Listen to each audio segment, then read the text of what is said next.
Postprandial sleep still persists. I was feeling sleepy myself and everybody else. So what I try to do is, even last time, do a little something different. I think many times we are preaching the choir. We are all familiar with, and so it's a little bit different twist to the same thing. What I'm going to present is nothing new, but with a different look at it. Some of you may know about it, but it's a little bit different. So first of all, I wish to thank personally for the officials and workers and volunteers of Houston Arya Samaj who have provided us with the encouragement and a platform that we can do it together.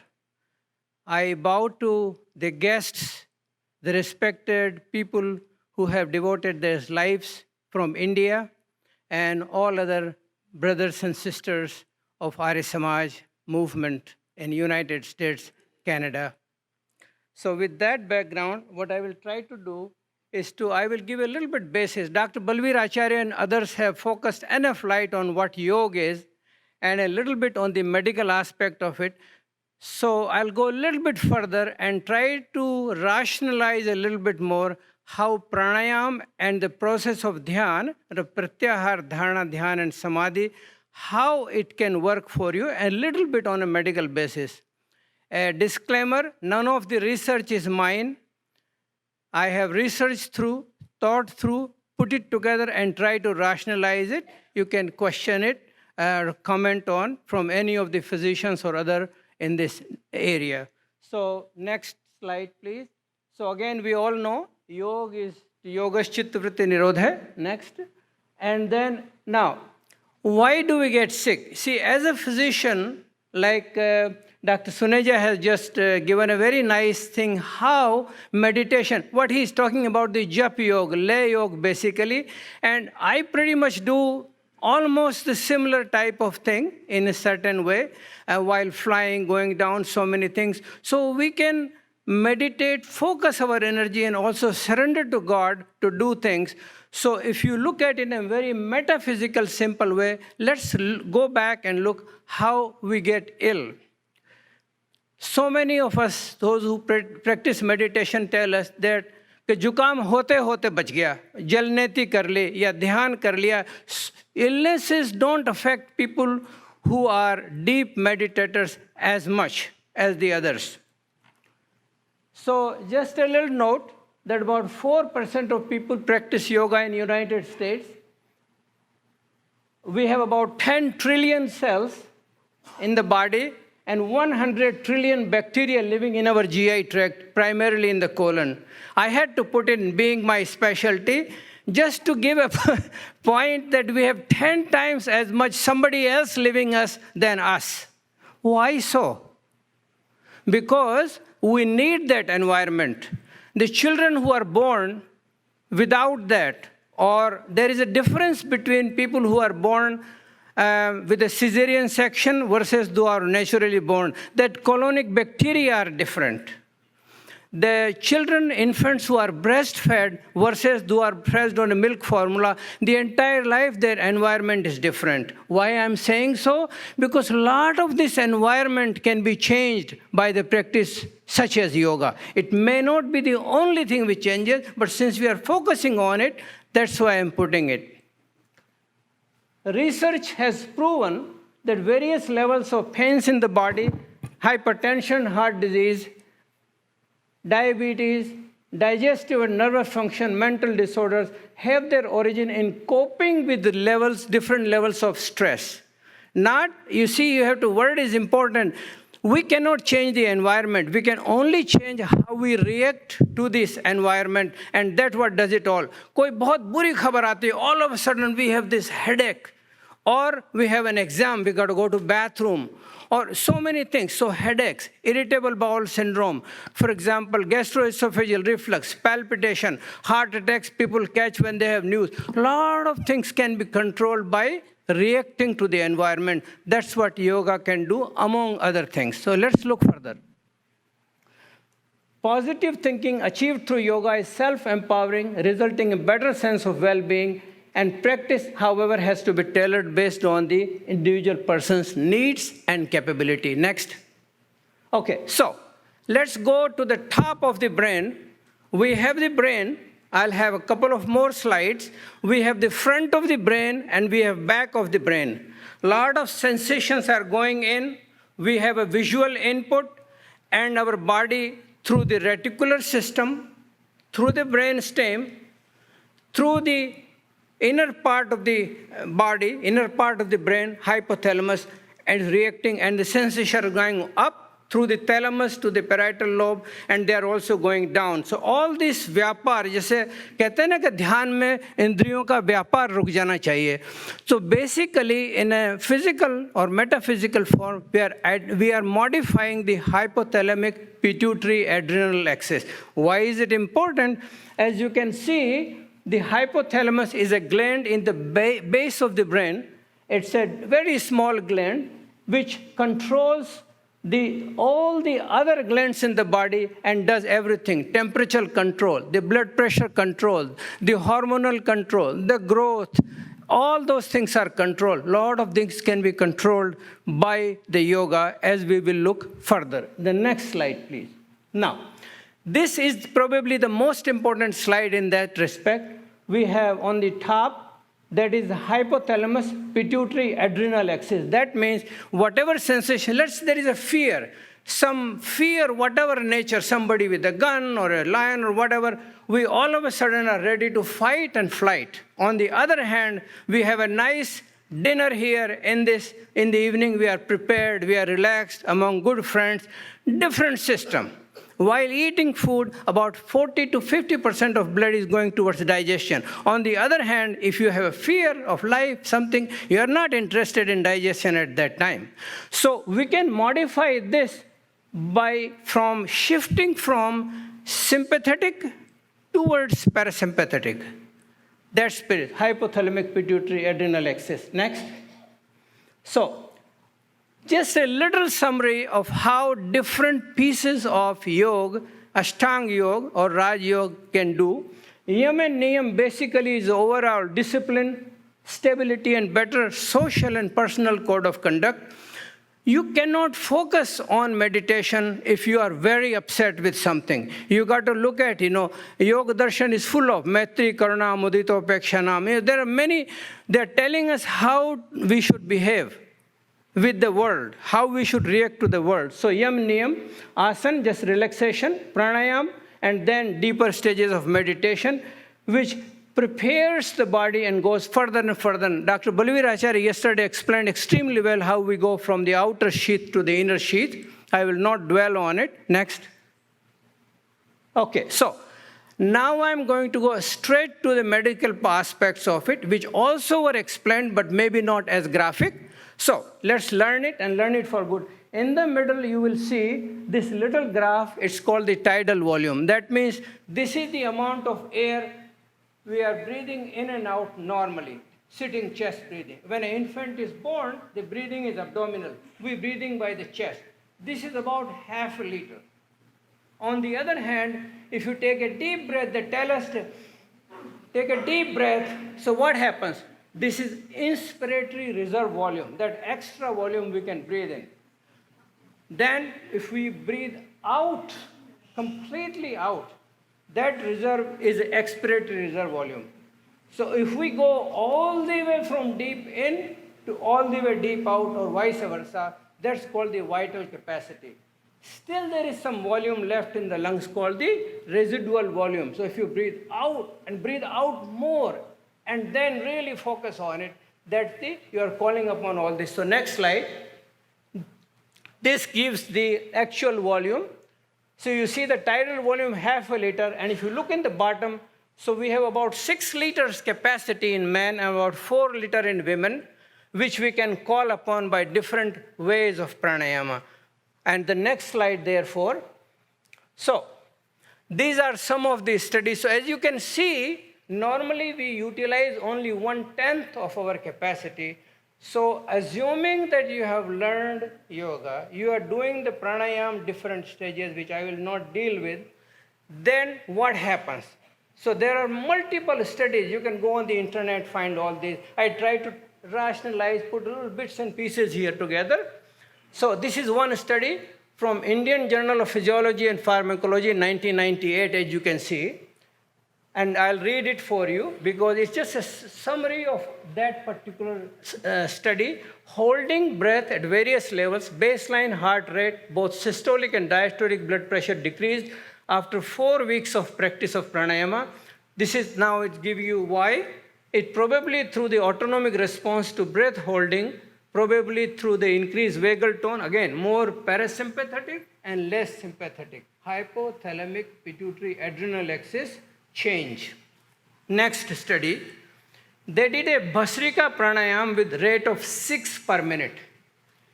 6 per minute, 4 seconds breathe in, 6 seconds breathe out without holding. It's not Nadi Shodha, just breathe in and breathe out. Dirgh Shwasam. So 4 plus 6 is 10 seconds times 6 makes 1 minute. So you are slowing and you are utilizing that extra capacity. What this did, it decreased both systolic and diastolic blood pressure. That's another study. Next. Okay. So we have achieved better oxygenation. So I searched a little bit as to how this helps. So normally the oxygen is carried in the blood, primary as oxyhemoglobin. Some is dissolved in the plasma as well. That means it's in the red cells. Our red cells carry the oxygen. I was just in Leh, in Ladakh, got off the plane, I couldn't breathe right. It was 12,000 feet. First a few steps. Why? Oxygen is less. And people who are living there a long time, they are able to deal with this thing because they're able to acclimatize, increase their hemoglobin levels. So that's why the red cells are important. But some oxygen is carried in the plasma. It is that oxygen because immediately that's what's available. That's what increased when you take a deep breath or pranayama in an urgent way. What else does it do? Respiratory function tests show better parameters following yoga session. There's another study, just one line of one study. That means they did this. Vital capacity, tidal volume, all those were higher in people who practice pranayama. Strength of both respiratory and inspiratory and expiratory muscles is increased. That's another study. Another one, better overall tissue oxygenation benefit, all major bodily functions. This leads to better work performance, better work capacity, positive attitude, better sense of well-being. And this is true for those who are otherwise healthy and as well as those with illnesses of different nature. So this is about the practice of pranayama. I've done it very brief. You can ask questions. Next. Okay. So what is the basic change we are achieving in yoga? And then I will go to the brain part of it, how different parts of the brains, how they work and how they are affected. The effect on hypothalamic pituitary adrenal axis, shifting from sympathetic towards parasympathetic. And people did studies on this. So it led to decrease in salivary cortisol, steroids. We need steroids for fighting, for some response. So they did the plasma in our saliva, they measured the steroid levels, and they were lower in people who did meditation. And that's what Dr. Suneja doing. He showed how in his practice he did that. And I bowed to him and see how active he is in doing that. Glucose levels go down. There comes your diabetes control, obesity control, sleep apnea control. Renin levels, that is deals with hypertension. So low plasma renin, hypertension. But I must say though, we should never take these things for granted that I don't need to go to the doctor, all my cancer, diabetes, hypertension, heart disease will be fixed. Do not do that. A lot of trouble have occurred. And also in alternative medicine, I must say, as well as last my lecture was on Ayurveda, and I respect it and like it, but make sure what goes inside you, you know what you are doing. So you can't be fooled with these things. So that means everything has a place. Okay, go back one slide. Okay. And heart rate, diastolic, systolic, and the 24-hour urinary norepinephrine and ephedrine levels measured. Those are, again, adrenal corticosteroid, proving the same point that meditation helps. These are the studies to prove, and those who preach pranayam, they can utilize this information towards their lectures too. Next. Okay, so immune system. There is a bidirectional network of relationship between immune system and brain. Depression has been found to alter the immune system. These are all multiple different studies. Immune system can influence the brain and behavior. Consequences of these effects on the brain include depression, anxiety, fatigue, psychomotor slowing, anorexia, cognitive dysfunction, and sleep impairment. How many people have headaches? How many people have sleep impairment? They can't function, poor quality of life. Half of the things which we do in medicine is take care of people with functional problems. I see 50% of problems are functional. And when we have a medication which is to be approved for something, we have placebo trials, 30% benefit, almost across the board, 30, 35. And then therapeutic benefit, we add another 25%, 65%. I don't know of any medicine other than antibiotics and surgery which goes beyond 65 to 70. Would you agree? So this is where we come in. This is where natural therapy is coming. So natural therapies such as yoga has been found to have a positive influence on immune system in psychomotor illness and organic illnesses as well. Next slide. Okay, so now I'm coming to another interesting part. So I have dealt the general and now the nervous system. Our nervous system, we have 100 billion neurons. Body has 10 trillion cells. This is a piece of it, 100 billion neurons, and 30 to 100 different chemicals or neurotransmitters in brain, and about 10 of those chemicals do the 99% of work. And each nerve can communicate up to 10,000 other nerves in a split second. So much is going on there in the brain. And each neuron communicates through a gap called synapse. A lot of what happens at a given moment depends upon the net result of how many neurons are involved, what chemical is liberated, and which part of brain are involved. Some memories of experience are left in parts of brain called amygdala and hippocampus, part of the limbic system, which I will show you, and other higher centers which govern our reactions. How we felt in the past. Through yoga, modifications can be made in this response to tone down please pay attention to this line, to tone down the hypothalamic pituitary adrenal system or adrenal response and shift from sympathetic to parasympathetic. I said it multiple times already. Next. Okay, so which part of the brain are involved into the process of yoga? The front of the brain, frontal lobe, back of the brain, parietal lobe, deep inside system of emotions, which deal with emotions, fear, anger, rage, comfort. That's limbic system. And then there's a reticular system, which give you the information back and forth, mostly input into the body. Next. Next slide. Okay.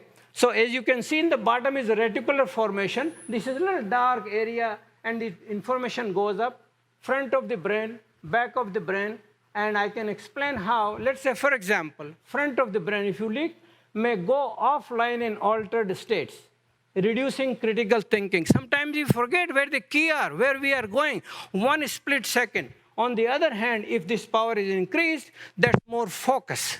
Look at the back of the brain, parietal lobe.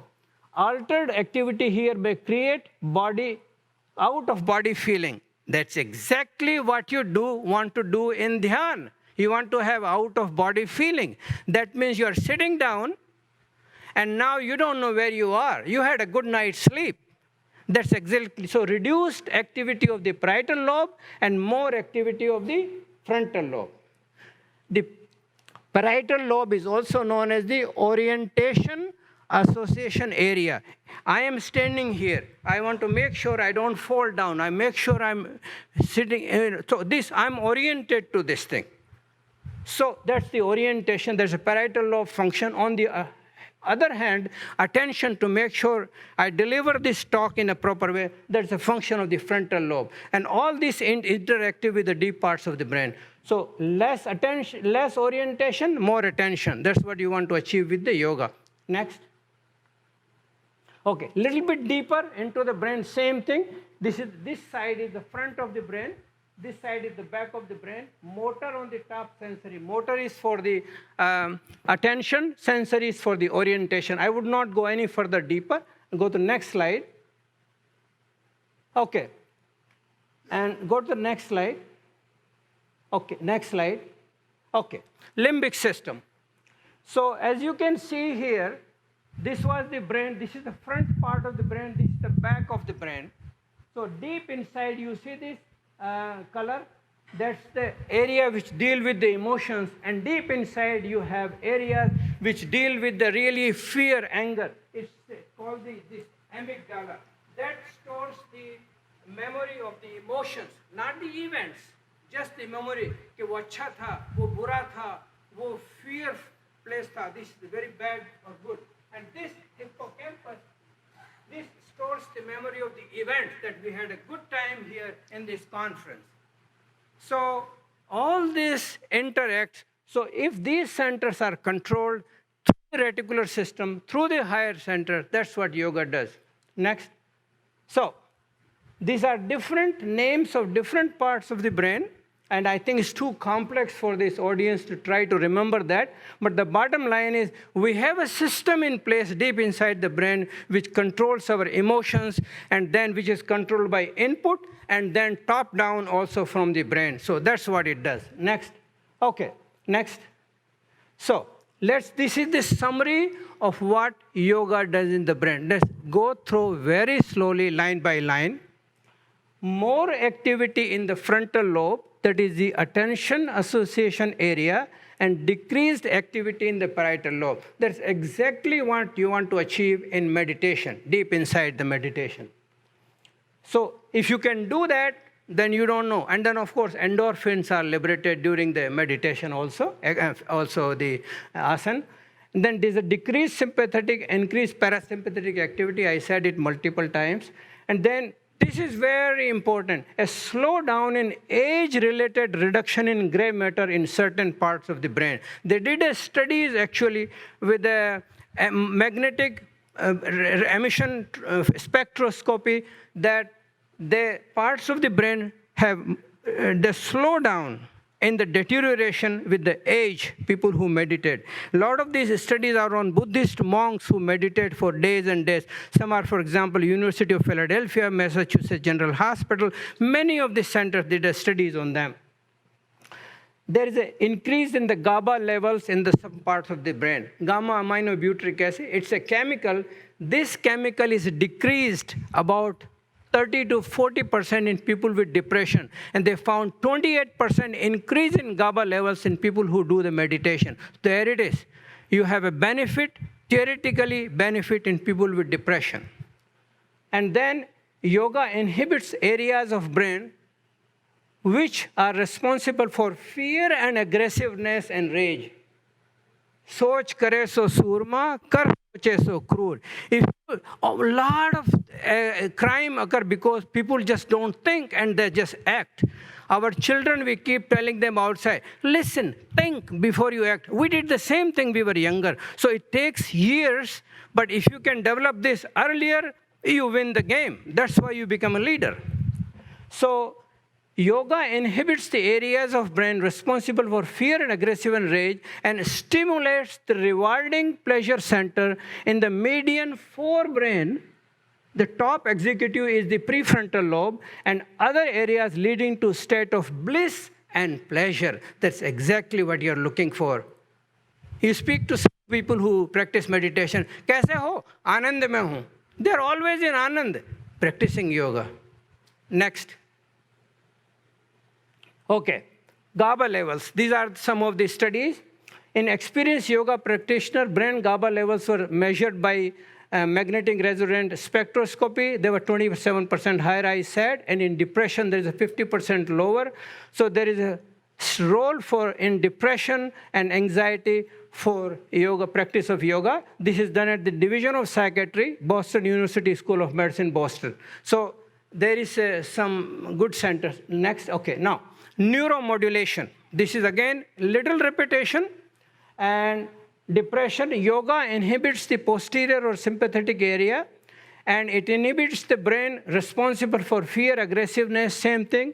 Also, it improves the consistent yoga improves depression and increases serotonin and decreases monoamino oxidase inhibitor level. So these are the chemicals which have importance in our brain with the depression and some of the things. There is some modification. Stress and anxiety disorder, same thing. And the yoga therapy alleviates the arousal of sympathetic, I think I said it enough about the pituitary system, and it increases positive coping skill and builds self-esteem without harmful side effects. No medications, side effect here. Next. Okay, so this is a study they did in Buddhist monks during meditation, deep state of meditation. As you can see, if you look at the slide on the left side, look at the front. The top is the front part of the brain. You see, there's a little red area, and in between, it's not continuous, the red area on the top of the brain, where the arrows are. On the right side, there is this continuous red area. That is during meditation.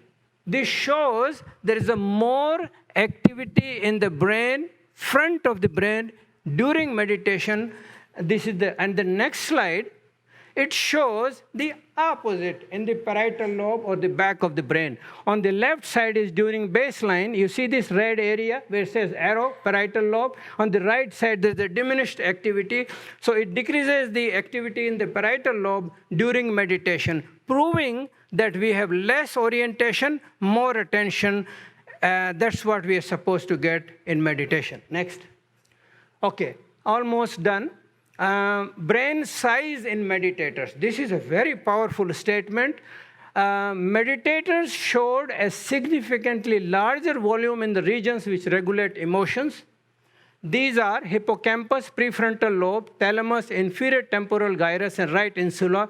There was also a slowdown and decrease in putamen size with the age. All these centers are important for our functioning. Names are not important, but the reason they put the name to just to prove the point that we can slow down aging by process of yoga, and also may even inhibit the reduction or may even increase if you go that far into meditation.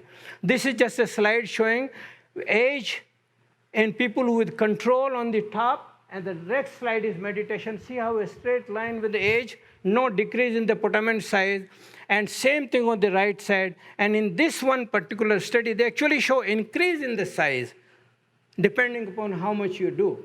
Next. Okay. Last two slides, and then we'll be done. Waves. What happens? We have the Jagrat Avastha, Swapna Avastha, then Shushupta Avastha, and the Turi Avastha, and then, of course, there's another one, deep coma, very deep sleep.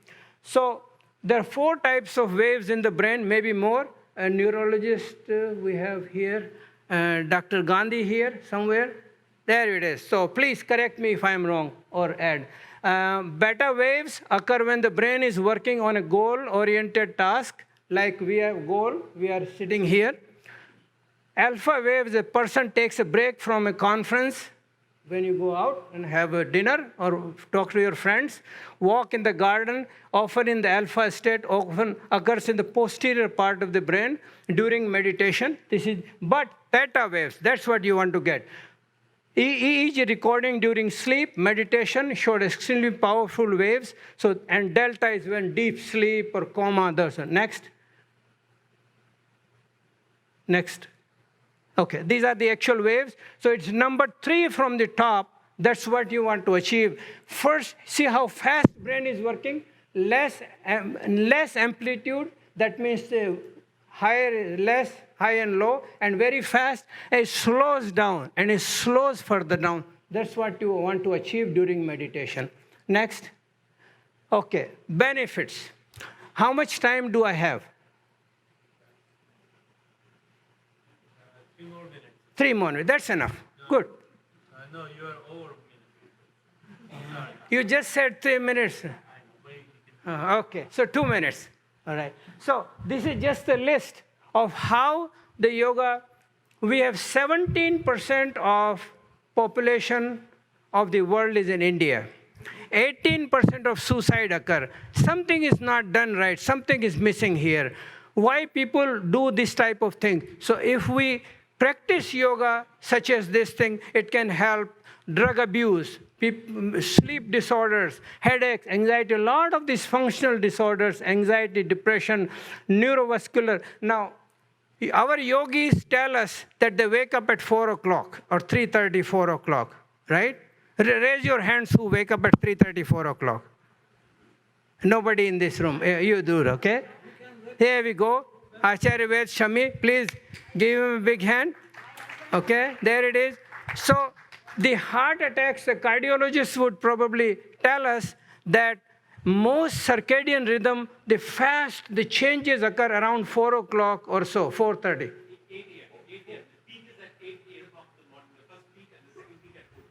Okay, second peak at 4 p.m. So at 4 and in the morning, very early in the morning, a lot of people said they did not wake up from the sleep. They die in their sleep. They have had a heart attack. So if you wake up ahead of time, so Dr. Ved Shami is never going to have a heart attack. Okay? Guaranteed. He wakes up early, okay? So there is an advantage. And then, of course, how you sleep better. If you sleep early, you wake up early. That means your life, routine, exercise, all those things are there as a part built in. Digestive function. If you drink 3 glasses of water, when you first thing you get up in the morning, go to the bathroom, brush you're already set in the routine, your bowel movement. A lot of Indians are fixed with their bowel habits. Unless they move bowels every day, they're not healthy. Khana nahi pach raha hai. There's nothing to do with digestion. It has to do with the bowel movement. But whatever it is, I'm already over. So allergic disorders, immune disorders, genitourinary, menstrual dysfunction, a lot of young girls have, endocrine disorder, thyroid. A lot of this stuff can be packaged into this, and a lot of preventive medicine if we practice what our yoga practitioners tell us to do. So good habits, therefore, last slide. Pranayam, waking up early, going to sleep early, eating light, right, and the last meal at least 3 hours before going to sleep, sleeping on the left side, the stomach is on the left side. So we try to have less reflux, drinking a lot of water, and avoiding processed food, which our vegetarianism we just learned. So with that, thank you. Namaste.